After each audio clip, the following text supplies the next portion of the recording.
যাই আমরা লিখি। এরপরে আমরা যেরকম প্রথম শুরু হয় সেরকম আমি লিখছি। প্রিন্টে প্রত্যেকটা জিনিস তোমরা খুঁটিয়ে খুঁটিয়ে বুঝবে, যেখানে না বুঝতে পারবে আমার কিন্তু বলবে। আমরা লিখলাম হ্যালো ওয়ার্ল্ড,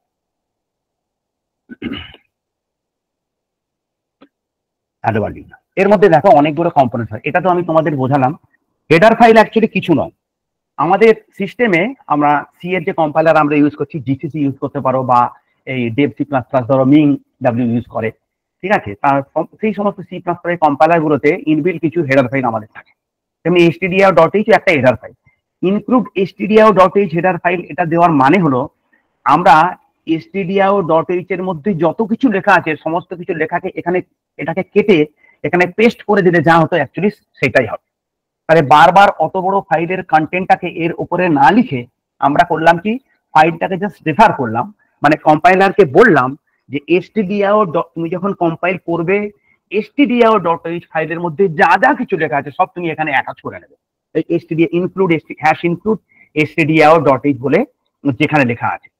এগুলো তো প্রি প্রসেসর ডাইরেক্টিভ, তুমি বুঝতে পারছো। পরবর্তীকালে আমরা প্রি প্রসেসর ডাইরেক্টিভ পড়বো, যদিও ডাইরেক্টলি তোমার সিলেবাসের মধ্যে প্রি প্রসেসর ডাইরেক্টিভ নেই, না থাকলে আমরা একটু পড়ে নেবো প্রি প্রসেসর ডাইরেক্টিভ। তারপরে আমরা stdio.h ফাইল, আমরা যদি নিজেরা চাই যে কোনো একটা বড় কন্টেন্ট আছে, মনে করো আমাদের আমরা একটা ফাইল তৈরি করছি, মনে করো তার মধ্যে অ্যারিথমেটিকের যত রকম অপারেশন আমাদের জানা আছে, ঠিক আছে, আমরা সব রকমের অপারেশন সেই ফাইলটার মধ্যে লিখে রাখবো, তারপর সেটাকে মেন ফাইলে আমরা ইনক্লুড করতে চাই। তাহলে আমরা কি করতে পারি, আমরা এখানে মনে করো আমরা নিজেদের মতো করে একটা হেডার ফাইল বানাতে পারি। হেডার ফাইলের নাম মনে করো যেমন abc.h। আমি abc.h ফাইলটা লিখলাম, এটার মধ্যে কিছু একটা লিখলাম, ধরো কোনো একটা ফাংশন আমরা লিখলাম, ধরো দেখুন একটা সিম্পল ফাংশন, একটু বড় করছি তোমাদের দেখাচ্ছি। ধরো আমি লিখলাম যে ভয়েড টেস্ট, ঠিক আছে, সিম্পল একটা ফাংশন লিখলাম। সেখানে মনে করো আমি দিয়েছি ভয়েড টেস্ট না, আমি দিলাম এরকম, মনে করো যে একটা ইউটিলিটি ফাংশন লিখি int add। সে কি করবে, দুটো ভেরিয়েবল আমি তাকে পাঠাবো, ধরো এক্স এন্ড ওয়াইটাকে আমার অ্যাড করে আমাকে রিটার্ন করবে। খুব সিম্পল একটা ফাংশন, জাস্ট ফাংশনালিটিটা বোঝার জন্য যে হেডার ফাইল অ্যাকচুয়ালি করে। এই হচ্ছে আমাদের হেডার ফাইল কি করে। এখানে একটা ফাংশন লেখা আছে অ্যাড বলে একটা ফাংশন, সে দুটো ইন্টিজার নেবে এবং দুটো ইন্টিজারকে অ্যাড করে সেটাকে আমাদের রিটার্ন করবে। সিম্পল। আমরা ফাইলের নাম কি দিয়েছি, abc.h। চলো এই abc.h-টাকে আমি এখানে অ্যাড করি। এখানে তাহলে কি লিখবো, #include। এখানে কিন্তু এইরকম ট্রায়াঙ্গুলার ব্র্যাকেট আমরা দেবো না, আমরা যেহেতু নিজেদের ইউজার ক্রিয়েটেড হেডার ফাইল আমরা দেবো abc.h। রাখবো বলে সুবিধার জন্য abc.h দিলাম। মানে অ্যাকচুয়ালি কি করলাম না, ওই abc.h এর মধ্যে যে লেখাটা আছে, যাই লেখা থাকুক, এখানে একটা ফাংশন আমি লিখেছি, ওই ফাংশন গুলো কিন্তু অ্যাটাচ করে নিলাম এখানে। তাহলে ওই ফাংশনটাকে আমি কল করতে পারবো।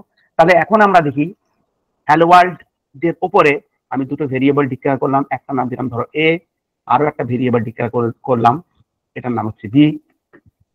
এরপরে আমি কি করলাম, আরেকটা ভেরিয়েবল নিলাম, ধরো int c ইকুয়ালস টু আমি 0 দিয়ে রাখলাম। এবার দিলাম c ইকুয়ালস টু, আমি ওই ফাংশনটাকে কল করবো, ওখানে অ্যাড ফাংশন দিয়েছিলাম, ধরো আমি দিলাম a, b। তার মানে ওই অ্যাড ফাংশনটা আমাদের কল হবে এবং কল করার পরে সিতে আমাদের স্টোর হবে। সিটাকে তখন আমরা প্রিন্ট করিয়ে দিতে পারি। আমরা দিব %d, ব্যাকস্ল্যাশ দিলাম নিউ লাইনের জন্য, তারপরে আমি এখানে সি টাইপ করলাম। এবারে আমি যদি এটাকে রান করাই, ধরো এটাকে এক্সিকিউট করলাম, করালে আমার কিন্তু 30 অ্যান্সার হবে। তাহলে দেখো এখানে আমরা ডাইরেক্টলি এখানে ওই ফাংশনটাকে না লিখে অন্য কোনো একটা ফাইলে লিখলাম, সেই হেডার ফাইলে লিখলাম, সেই হেডার ফাইলটাকে আমরা এখানে ইনক্লুড করলাম। তার মানে বুঝতেই পারছো অ্যাকচুয়ালি ইনক্লুড মানে কি, যে হেডার ফাইলের কন্টেন্টটাকে ডাইরেক্ট এখানে আমার পেস্ট করলেও যা হতো, আমি যদি এটাকে ডাইরেক্ট পেস্ট করতাম, মনে করো আমি কপি করলাম, এটাকে আমি কি করতে পারি, আমি মনে করো পেস্ট করে দিলাম, ঠিক আছে। দেখো এখানেও কিন্তু একই আমরা আউটপুট পাবো। তার মানে দেখো অ্যাকচুয়ালি হেডার ফাইল কিছুই নয়, কন্টেন্ট গুলোকে জাস্ট পেস্ট করে দেয়, ঠিক আছে। এখন তোমাদের মনে হতে পারে হেডার ফাইল যেহেতু কন্টেন্টকে পেস্ট করে, তাহলে কি তাকে যে কোনো জায়গাতে যে কোনো রকম ভাবে ইউজ করতে পারি? হ্যাঁ, যে কোনো জায়গায় তোমরা কিন্তু যে কোনো রকম ভাবে ইউজ করতে পারো। কিরকম, আমি একটা এক্সাম্পল দিচ্ছি। ধরো আমি আরো একটা হেডার ফাইল ছোট্ট বানালাম, তার নাম দিলাম মনে করো প্রিন্ট, print, প্রিন্টএফ না, কিন্তু জাস্ট প্রিন্ট দিলাম, প্রিন্টিং। তাতে একটা আমি কিছু ফাংশন কিছু একটা লিখে রাখবো, অন্য কিছু একটা লিখবো, ধরো কিছু একটা লিখে রাখবো, সেখানে ধরো প্রিন্ট বলে লিখলাম,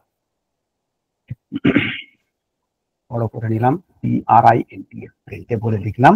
এখানে রাখলাম কল্ড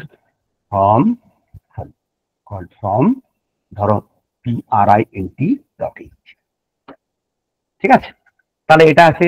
আরো এর মধ্যে ব্ল্যাঙ্ক লাইন গুলো তুমি ডিলিট করে দিলাম, যতটা সম্ভব সিম্পল রাখার চেষ্টা করছি। তাহলে এর মধ্যে কিছু নেই, শুধু লেখা আছে প্রিন্টএফ কল ফ্রম প্রিন্ট হবে। ঠিক আছে, এইবারে আমরা কি করতে পারি, আমরা মেইন যে আমাদের ফাইল সেখানে গেলাম, আমরা এটাকে ধরো নিলাম না, আমরা কি করলাম যে এখানে কিছুই আমরা লিখলাম, এখানে জাস্ট করে দিলাম হ্যাশ ইনক্লুড